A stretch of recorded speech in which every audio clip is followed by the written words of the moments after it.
যেই বাঁশিটা বাজালো কাকা, আমি যতটুকু পেরেছি দিয়েছি, সেটা আমি ভিডিওতে দেখালাম না। তো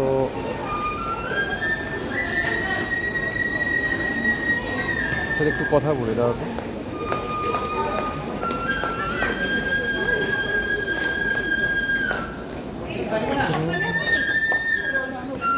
কাকা, তোমাদের বাড়ি কোথায়? বাড়ি ভালোবাসা মুখ। ভালোবাসা মোড়। ও, আর ছেলে মেয়ে নেই? একটা ছেলে আছে, পরিবার মারা গেছে। মারা গেছে? রান্না করতে পারে, কত কষ্ট এখন। কি করবো? ঠিক আছে, না বাঁশি ভালো বাজিয়েছেন, ঠিক আছে, আচ্ছা, ঠিক আছে, থ্যাংক ইউ। হ্যাঁ, থ্যাংক ইউ। ঠিক আছে। সো গাইস, এখন আমি ডাক্তার দেখাতে এসেছিলাম দিদিকে, তো এখন বাড়ি যাচ্ছি। 7:30টার দিকে সরাইঘাট এক্সপ্রেস মনে হয় আছে ট্রেন।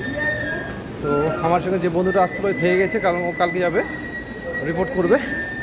তো আমি চলে যাচ্ছি, কারণ আমাকে বাড়ি যেতে হবে, আমার কোনো কাজ নেই। তো বাসিটা কেমন লাগলো, ভালো লাগলে একটু লাইক করে দেবে গাইস। থ্যাংক ইউ, সবাই ভালো থাকবে। এটা হচ্ছে স্টেশন।